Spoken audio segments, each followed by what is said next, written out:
Assalamualaikum warahmatullahi wabarakatuh. Bertemu lagi bersama saya Ari ya. Kali ini saya kedatangan lagi sahabat lama saya. Dia adalah anggota DPRD Singkawang, Bang Parianto. Bang Parianto ini dulunya masa kecilnya dari Paloh Bang ya.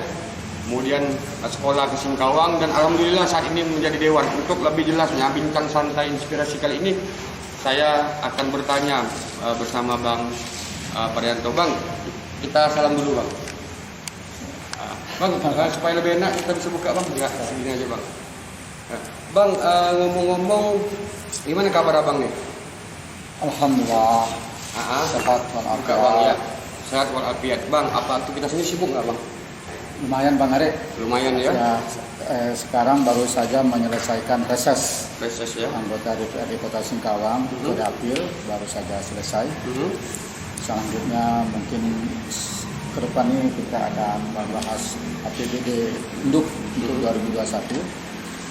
Sebelum reses kemarin kita juga telah mengesahkan APBD perubahan 2020. Berarti agak sibuk sedikit padat Bang ya. Lumayan Bang. Kemarin resesnya berapa lama Bang? Dijadwalkan itu tanggal 5 sampai tanggal 10 ya, 5 hari. Kita karena dapil saya ini 2 kecamatan, Singkawang Utara dan Singkawang Timur, jadi kita berkunjunglah di 2 kecamatan. Selesai semua. Alhamdulillah. Bang, ini kita ngobrol inspirasi Bang. Sebenarnya Abang ini kelahiran mana sih? Kalau ditanya kelahiran, asalnya alhamdulillah Bang, saya lahir dan dibesarkan di Desa Sububus, Kecamatan Paloh, Kabupaten Sambas. Sampai ke Singkawang seperti apa Bang? Dari lahir SD, SMP di Paloh, kemudian karena kita mau melanjutkan sekolah di tingkat atas di kampung, pada saat itu belum ada sekolah tingkat atas. Kemudian saya pindah ke Singkawang untuk kemudian melanjutkan pendidikan ke SMA Negeri 1 Singkawang. Alhamdulillah juga kan orang tua saya asalnya dari Paloh, kalau ibu dari Pulau Lemukutan. Karena latar belakang Pulau Lemukutan, Kecamatan Sungai Raya, Kepulauan sekarang, kami punya keluarga di Kelurahan Jawa, Singkawang. Kemudian hijrah dari Paloh ke Singkawang. Tahun berapa tuh Bang? Tahun 1987 Bang. Waduh, udah berapa puluh tahun nih Bang? Berarti ini udah orang Singkawang Bang? Iyalah, kita dari tahun 87 tinggal di Singkawang, sekarang 2020, 33 tahun ya. 33 tahun. Bang, SD di Paloh. SD di Paloh. SMP juga di Paloh. SD di Sububus. SMP di Liku. Ya, SMP Negeri Liku Paloh. Orang tua Bang kerja apa sih, Bapak? Kalau Bapak itu petani ya. Petani ya? Petani. Ya. Kemudian setelah selesai Singkawang, tamat sekolah, lanjut kemana Bang? Tamat SMA Negeri 1 Singkawang tahun 90. Kemudian saya tidak kuliah karena ekonomi orang tua kita sadar. Walaupun sebenarnya ketika masuk ke SMA 1 sempat bercita-cita pengennya jadi wartawan. Pengen jadi wartawan pada saat itu. Terus? Karena saya juga menyukai pada saat itu kan Bang Ari mungkin tidak merasakan dulu karena beda dengan sekarang. Saya hobi berkorespondensi. Surat menyurat. Kalau jadi tanya apa hobi? Saya jawab hobi korespondensi atau surat menyurat. Tetap itu ditulis. Saya punya sahabat pena, ratusan orang. Kemudian dengan punya sahabat pena, kita sering juga bertukar pikiran, pengalaman. Kemudian tukar perangko yang sekarang kalau dulu disebut filateli. Ya, koleksi perangko. Pernah kita misalnya saya menghimpun sekian banyak. Hanya saja waktu itu perangko bekas, tapi itulah filateli, walaupun belum profesional ya, baru amatiran. Oke Bang, pas tamat sekolah, kegiatan Abang apa sih? Kerja? Pada saat itu pernah kerja. Kebetulan orang tua saya kan dari sebelah ibu itu punya kebun di Pulau Lemukutan. Pulau Lemukutan ya? Berapa jam dari sini Bang? Sekitar 2 jam. 2 jam, terus? Kemudian pernah bekerja di sana, bekerja ya petani, mengumpulkan kelapa. Kalau musim cengkeh, ikut metik cengkeh, membersihkan kebun gitu. Berapa tahun itu? Ya mungkin ada 1 tahunan. 1 tahun ya. Kemudian pernah pada saat itu ya pernah berdiri PT Meka Tamaraya. Mm-mm. PT Meka Tamaraya adalah perusahaan yang memungut iuran televisi. Mm-mm. Kalau Bang Ari dulu pernah dengar, Pakai ya bayar dulu sedikit kan pakai ketika TPN. pemilik TV itu kan harus bayarnya di Ya. kantor pos. Ya. Nah, pernah saat mau diambil alih oleh perusahaan konon katanya punya keluarga cendana. Heeh. Berdiri PT Meka Tamaraya, saya termasuk bekerja di situ. Berapa tahun? Ada setahun. Tukang iuran. Ya, jadi pada saat itu lebih utama sebagai koordinator kelompok. Mm-mm. Karena kan itu ada semacam kolektor Mm-mm. yang rumah ke rumah. Tapi kalau saya itu sebagai koordinator yang membawahi beberapa orang kolektor. Mm-mm. Ya. Setelah PT Meka Tamaraya mungkin hanya setahun, karena itu tutup Mm-mm. perusahaan itu. Akhirnya? Pernah waktu itu masih Kabupaten Sambas ya, Bupati Sapin Jamil, saya ingat penerimaan pegawai Pemda. Mm-mm. Saya Daftar. mencoba mendaftar, tidak lulus, tetapi oleh kemudian pada saat itu berdiri PT Bima Citra Mandiri, BCM. Daftar. Terus, enggak. Jadi ceritanya, bagi pendaftar PNS Kabupaten Sambas yang tidak lulus atau tidak diterima sebagai pegawai negeri waktu itu, disalurkan oleh Bupati Sapin Jamil itu ke PT BCM yang sedang merekrut tenaga kerja. Itu di bidang apa itu? Perusahaan perdagangan jeruk, Oh, jeruk. BKPTJ. Sempat kerja. Ya, Badan Koordinasi Tata Niaga Jeruk, lebih kurang begitu ya, saya lupa ya. Tempat bekerja. Ya, pernah direkrut oleh Bupati, kemudian diarahkan sebagai asisten. Semacam di setiap koperasi pada saat itu ada mahasiswa dari IKOPIN, Institut Koperasi Indonesia dari Bandung, Jawa Barat, yang ditugaskan di setiap koperasi. Nah, saya pada waktu itu menjadi asistennya. Jadi setiap perusahaan truk yang mau ngirim barang harus ada semacam surat jalan lah Dari koperasi apa? dari BCM itu. PT Tahun berapa tuh, Bima Citra Mandiri. Tahun 97-an gitu ya. Oke, 97 Bang. Ya. Sudah kerja di situ, kerja apa lagi Bang?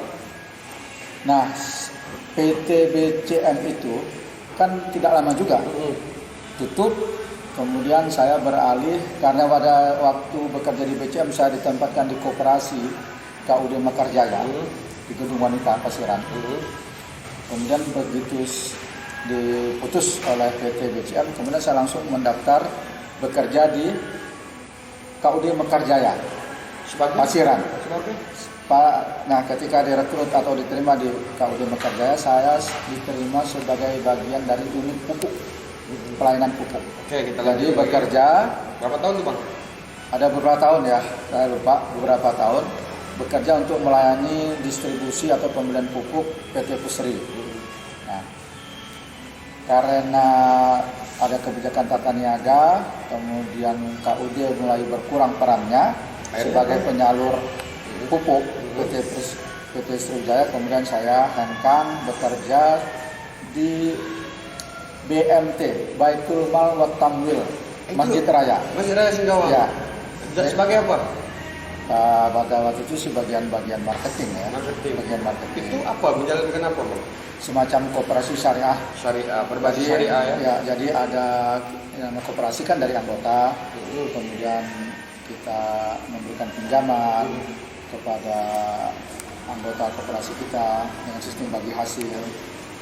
Kemudian di BMT itu pernah juga pada saat masa reformasi krisis moneter pernah juga menyalurkan beras dari Bulog kepada masyarakat. Banyak lah Bang ya, Ya, kisah itu. alhamdulillah. Bang itu nikah, ngomong-ngomong ini nikah tahun berapa? Nikah tahun 97, 97 di saat Abang bekerja di masih di BMT Masjid Raya. Masjid Raya. Itu istri Abang asal mana? Asalnya orang Singkawang juga. Oh, Singkawang. Oke Bang. Selepas dari BMT itu ada kerjaan lain? Ya. Nah, kalau saya ingin cerita nih karena Bang Ari tadi juga menyinggung istri ya. Nah, mungkin agak beda. Saya ingin cerita sedikit Bang ya. Kalau anak-anak sekarang kan menikah itu diawali dengan pacaran. Alhamdulillah kami tidak lewat pacaran. Taruh. Ya, jadi oleh Nah, saya ingin juga cerita lagi, jadi cerita panjang nih Bang Haris. Cerita panjang. Jadi pada saat saya bekerja di BMT Masjid Raya, bahkan sebelumnya sebenarnya saya mengikuti gerakan pengajian orang sebut dengan tarbiyah atau halaqah. Nah, disitulah saya ketemu dengan kegiatan pengajian. Dalam pengajian ini saya dibina mental, spiritual, pemahaman keagamaan. Kemudian salah satu yang dilakukan atau yang diarahkan, dibina oleh guru pengajian saya adalah diantaranya memberikan atau menawarkan jodoh kepada saya. Yang disebut dengan tadi Bang Ari, ta'aruf. Jadi saya dalam ketemu jodoh ini dita'arufkan, dikenalkan oleh guru pengajian, dan kemudian alhamdulillah berproses itu dari ta'aruf, khitbah, melamar, dan langsung menikah. Syariah. Insya Allah. Terus Bang? Nah, gerakan tarbiyah atau halaqah atau pengajian itulah yang kemudian secara nasional menjadi embrio Partai Keadilan. Dari situlah kemudian saya berkenalan. Ini stop, saya belum ke politik. Saya belum nih, saya masih ketika abang nikah itu tahun berapa? Tahun 97 Bang. Tahun 90. Menjelang krisis moneter. Menjelang krisis moneter. Bang, berarti setelah jadi pengurus apa? Masjid Raya itu BMT Masjid Raya. Itu selanjutnya Bang kemana? Sambil bekerja di BMT Masjid Raya, saya pernah menjadi agen tabloid Jumat. Sebuah tabloid yang terbit setiap Jumat yang diterbitkan oleh pimpinan pusat DMI, Dewan Masjid Indonesia. Ini merupakan pengalaman saya tersendiri juga. Berapa tahun itu? Ada berapa tahun Bang Ari? Waduh, langganan gimana itu? Banyak kepada saya? Ya, jadi ada puluhan sampai mencapai 100 ya. Kemudian saya karena sebagai agen juga, sebagai loper juga sekalian mengantar setiap hari Jumat, mengantar pakai sepeda ke rumah-rumah langganan. Kemudian saya juga pernah menjadi agen majalah Umi. Yang berbau Islam semua Bang ya? Majalah Sabili. Dan pernah membuka kios buku Islami. Di? Waktu itu di depan pesantren Usuluddin. Nyewa tempat atau? Ya, kita nyewa tempat, kita bikin kios lah ukuran 2 kali 3 meter. Belum ke politik nih ya? Belum, jauh. Selanjutnya Bang? Nah, selanjutnya sambil menjadi menjadi agen loper mengantar itu. Nah, itulah saya cerita tadi. Kemudian saya berkenalan dengan istri. Istri diperkenalkan oleh seorang pengaji. Ya, kemudian mengikuti pengajian-pengajian yang diisi oleh Ustaz. Oke, seiring waktu berjalan, Bang Parianto sudah melintang di beberapa pekerjaan sudah dilakoni, mulai dari hal yang kecil hingga kemudian menjadi loper, menjadi pengantar tabloid, dan juga menjadi agen buku. Nah Bang, ini yang kita tunggu Bang. Mengapa seorang Parianto bisa terjun ke politik? Awal mula Bang Parianto jadi politisi itu awalnya seperti apa? Saya merasakan ada feeling atau insting untuk terjun ke dunia politik ketika bahkan saya masih SMP. Saya ingat karena di kampung waktu itu di Paloh, saya sempat membuat baju kaos dengan cara menyemprot sendiri. Baju kaos menyemprot sendiri? Ya, lambang sebuah partai pada saat itu. Lambang sebuah partai ya. Sampai sempat saya ditegur oleh guru sejarah, guru PMP pada saat itu yang kita tahu ya, guru PNS itu kan dulunya menjadi kader sebuah partai pemerintah. Sementara yang saya getolin itu sampai nyemprot baju sendiri untuk membuat lambang sebuah partai di sebuah baju kaos, itu kan ikhtiar sendiri gitu. Apalagi usia masih SMP kan, masih jauh di bawah umur untuk bisa terjun dalam dunia politik. Tapi karena interest, kita punya perhatian, minat, kita kerjakan. Nah, lalu sampai ke dunia politik seperti saat ini. Yang partinya Partai Islam waktu itu ya? Iya. Terus Bang? Jadi ketika saya ikut pengajian dengan Ustadz yang saya sampaikan tadi, sebagian besar peserta pengajian itu mengarah ketika reformasi terjadi 98 itu kan berdiri partai-partai baru. Iya, salah satunya Partai Keadilan saat PKS itu. ya. Waktu itu masih bernama Partai Keadilan, Pak. PK. Ya. Saya masih Berdiri dideklarasikan oleh stikernya Assalamualaikum. Terus itu berdiri dideklarasikan di Masjid Al Azhar. Al-Azhar Jakarta. Dipusatkan. Kemudian kami yang ikut pengajian, ikut gerakan tarbiyah itu ya semacam diberikan pencerahan lah agar memanfaatkan dalam tanda petik mengisi momentum reformasi ini untuk bergabung ke Partai Keadilan Tahun 98. Kemudian dengan ketuanya waktu itu siapa, Bang? kalau di tingkat pusat saat itu Nur Mahmudi Ismail. Nur Mahmudi untuk yang di Singkawang? Di Singkawang. Nah, kemudian pada itu kita masih Kabupaten Sambas, Bang Ari. Oh, Sambas ya. Masih Kabupaten Sambas. Saya ditunjuk sebagai sekretaris. Jadi langsung terjun berdiri partai langsung sebagai sekretaris. Ketuanya ada Ustadz Ahmad Hambali. Nah, kemudian tidak lama itu kan kita langsung ikut pemilu. 98, 99, 2021 dan 2000. Tahun 99. 99. Oh ya 99. Tahun 98 berdiri, 99 kita ikut pemilu. Nah, ikut pemilunya langsung untuk 2 daerah kabupaten. Bengkayang dengan Sambas. Terus kemudian saya sebagai sekretaris ditunjuk juga sebagai anggota PPD tingkat 2. Apa itu? Dulu Bang Ari, kalau sekarang namanya KPU, pada saat pemilu pertama pada masa reformasi namanya PPD, Panitia Pemilihan Daerah. PPD ya. Tingkat 2. Jadi semacam anggota KPU tapi anggotanya utusan dari setiap partai peserta pemilu. Setiap partai peserta Bisa pemilu. Bang Ari bayangkan ada 48 partai, 48 anggota PPD tingkat 2. Saya masuk menjadi salah satu anggota PPD tingkat 2 itu. Kemudian pada saat pemilu itu walaupun kita masih Kabupaten Sambas lama, tidak nyalek. Sekalian nyalek Bang Ari. Tapi yang saya ingin cerita dulu tentang PPD itu pemilu untuk 2 kabupaten, Kabupaten Bengkayang dan Sambas. Nah, saya sendiri kalau tanya Bang Ari, karena pada saat itu kita mendadak dalam 1 tahun persiapan jangkauan luas Kabupaten Sambas, saya dicalonkan dari Kecamatan Paloh pada saat itu. Kalau itu dulu kan belum ada istilah dapil ya, Kecamatan Paloh.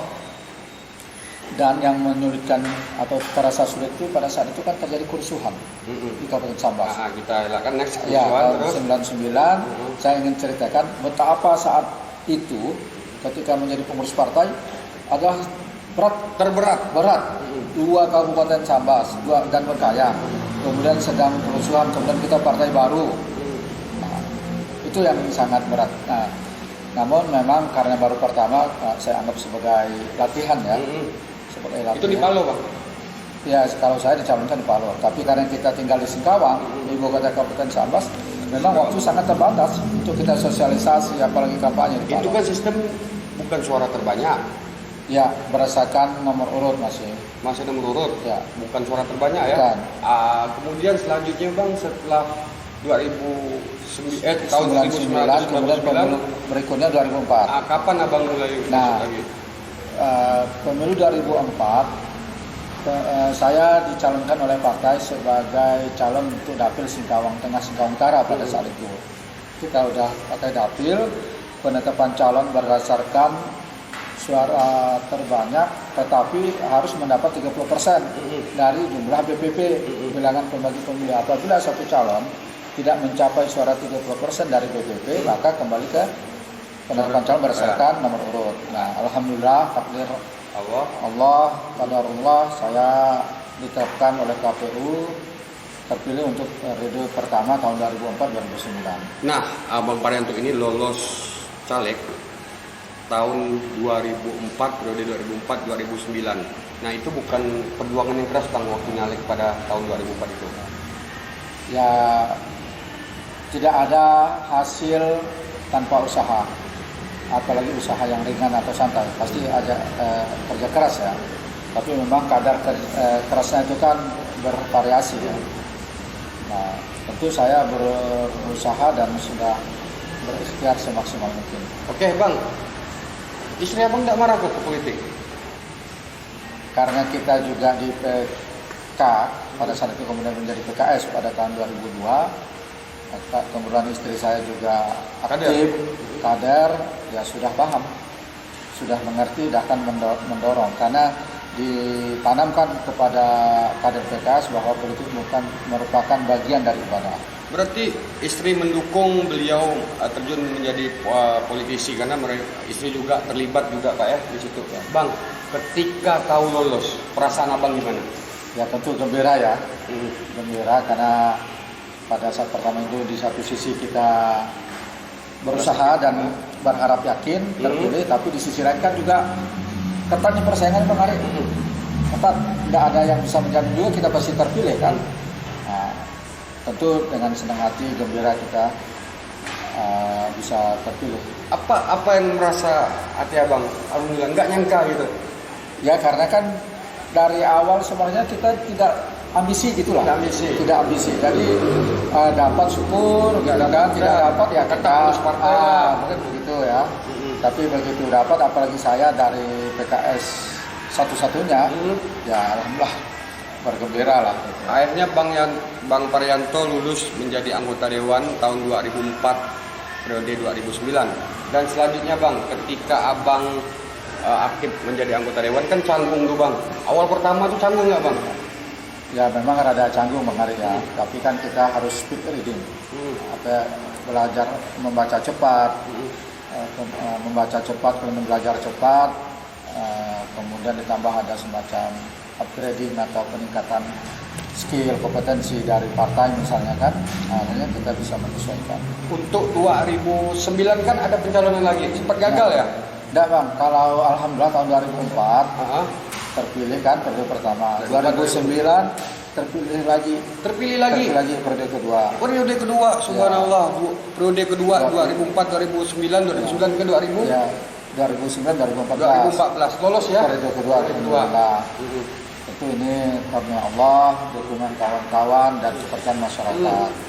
Nah, tadi kalau Bang Arif menyebut gagal itu pada tahun 2014. 2014 ke 2019. 2014, 2019. Karena bukan gagal di Singkawang, ya, tapi abang mencalonkan. Karena ada keputusan partai, saya dicalonkan untuk DPRD provinsi. Mau nggak mau harus ikut Dapil Singkawang Bengkayang. Sebagai kader saya mengikuti apapun itu keputusan partai dan saya percaya keputusan partai yang terbaik. Bang, ini udah jadi dewan, udah 2 periode, termasuk 3 periode kali ini Bang ya di anggota DPRD Kota Singkawang. Gimana sih Bang cara Bang bergaul dulu kan Parianto ini agak sedikit susah nih Bang, ya kan? Boleh dikatakan jual majalah, jual apa? Ada nggak pengalaman pahit Bang di dalam hidup abang sebelum jadi anggota dewan? Ya tentu ada ya. Misalnya mungkin sebagian orang kan menganggap untuk jadi anggota DPRD itu harus punya modal finansial. Harus punya modal finansial yang kuat. Jadi istilahnya tidak cukup punya integritas, tidak cukup mempunyai kapabilitas, tetapi juga harus ditambah dengan isitas. Apa itu Bang? Isitas. Ya, itu kan mindset yang tertanam pada sebagian besar orang ya, pada sebagian orang. Dan saya mengalami sendiri kan saya tidak punya apa-apa. Pada periode pertama apalagi. Dan dipercayai masyarakat Bang ya. Alhamdulillah. Bang, mungkin sebagian kawan yang udah kenal dengan saya dari awal tahu itu. Parianto itu bukan apa-apanya ibaratnya. Parianto ini kan gayanya slow kalau saya lihat, tidaklah yang macam-macam orangnya Bang. Di pengalaman menjadi dewan ini kan banyak ujian untuk tetap istiqomah ya. Terutama mohon maaf ada niat wanita gitu Bang ya.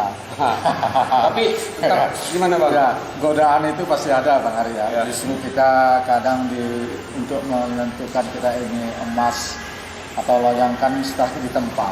Nah diantaranya apa yang disebutkan Bang Ari, ada juga, cuman terlewatkan semua ya. Cuman kan kita kembali sadarkan diri kita. Oke Bang, ini udah menjalani Dewan tahun periode 2019-2024 Bang. Selama pengalaman hidup Abang, hal yang menyedihkan itu apa Bang? Dari awal hidup Abang. Kalau menyedihkan, saya ingat orang mungkin sebagian besar itu meragukan saya bisa terpilih karena kemampuan segala hal misalnya ya. Tapi kan saya percaya bahwa itu bukan segala-galanya. Karena ada cara lain yang bisa kita lakukan ketika kita tidak memiliki kelebihan ini. Misalnya kita harus kompensasi, harus kita bangsi bahasanya dengan apa kelebihan yang bisa kita lakukan dan itu kita miliki. Bang, usia Anda ini berapa sih Bang? Kalau sekarang Bang Ari, saya kelahiran 71, berarti sekarang ini 49. Bang, ini udah dewan, udah 3 periode. Ada kepikiran yang lain nih Bang, ke depan maju di mana gitu? Ya cita-cita idealisme bisa ada pada setiap orang ya, tapi kita juga harus realistis ya. Kalau memang masih misalnya partai masih mempercayakan di Singkawang, kita siap melanjutkan. Tergantung bagaimana keputusan partai lah untuk yang terbaik untuk kita. Bang Ari. Oke. Bang, selama udah jadi dewan pernah nggak pulang ke Paloh? Biasa. Gimana Bang? Dibilang sombong nggak dengan kawan-kawan kecil Bang? Enggak lah. Kita kan sekarang ada medsos ya Bang Ari ya. Banyak sarana komunikasi kita. Mulai dari Facebook, WA. Itu kan sarana kita untuk berkomunikasi sama teman-teman di sana. Cuman memang agak terhambat kemarin. Sebenarnya kami merencanakan reuni SMP Negeri Liku Paloh. Alumni SMP Negeri Liku Paloh Terhambat. cuman karena pas COVID ini jadi terhambat, jadi belum bisa terlaksana untuk reuni. Bang, pengalaman waktu di kampung, ada sahabat kental Abang nggak Bang? Sebenarnya banyak Banyak ya? Ini teman saya waktu kita di kampung biasa mengaji bersama, sholat maghrib bisa bersama. Itu menjadi kenangan Bang ya? Sangat menjadi kenangan. Hanya saja karena sudah, kalaupun kita ke kampung kan kadang saya tidak lama ya, hanya bermalam semalam atau 2 malam, jadi tidak sempat ketemu semua kawan-kawan. Tapi kalau mereka ke Singkawang pernah nelpon Abang? Pernah, dan kalau Ada waktu? kalau memang bisa saya usahakan untuk bisa menemui mereka gitu. Pertama dulu ya masih Kabupaten Sambas lama, karena kita daerah otonom, kawan dari kampung jarang juga berurusan sekarang, kecuali misalnya mereka sakit harus dirujuk gitu kan. Itu kesempatan kita lah untuk bisa bersilaturahmi dengan mereka. Seorang Parianto yang low profile ya, santai, tenang, kemudian bagi banyak penilaian masyarakat memang orangnya tenang, kemudian aktif di kegiatan keagamaan. Nah, mungkin ini kan dari awal ini, dari perjalanan Abang mulai dari kerja di berbagai hal hingga Abang sukses dia menjadi anggota dewan. Bang, berikan motivasi kepada generasi muda Bang, bahwa sukses itu seperti apa Bang? Ya, kepada generasi muda atau anak-anak milenial sekarang saya ingin berpesan, gali potensi diri, karena setiap kita ini punya kelebihan dan itu harus kita maksimalkan, kita timbulkan, kita perlihatkan. Walaupun kita di sini mungkin punya kelemahan, tapi jangan itu yang menjadi perhatian kita begitu.